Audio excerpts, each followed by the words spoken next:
আসসালামু আলাইকুম দর্শক, আশা করি সবাই ভালো আছেন। সাগরের টোনা মাছ রান্না করতেছি। তেল, পেঁয়াজ, হলুদ, মরিচ, তারপরে 7-8টা কাঁচামরিচ দিয়া মাছ বসাই দিছি।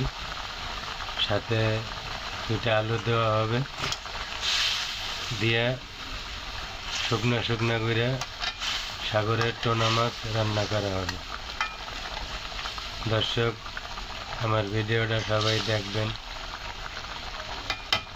কীভাবে রান্না করলাম সবই বইলে দিলাম। আপনারাও এভাবে রান্না করে টোনা মাছ খাবেন।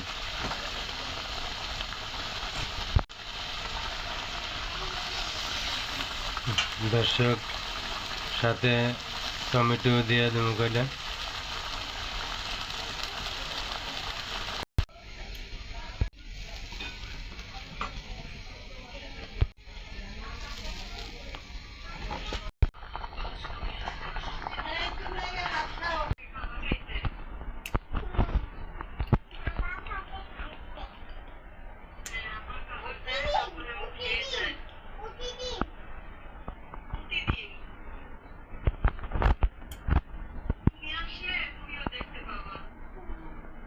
দর্শক, আমার টোনা মাছ রান্না করা শেষ।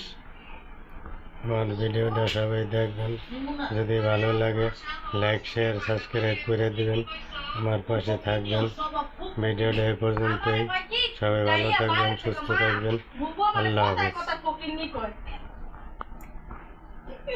ও কথায় কথায় তোমার বাবারে মানে, ও কথায় কথায় তোমার বাবার অকারণে মানে, তোমার বাইরের অকারণে মানে।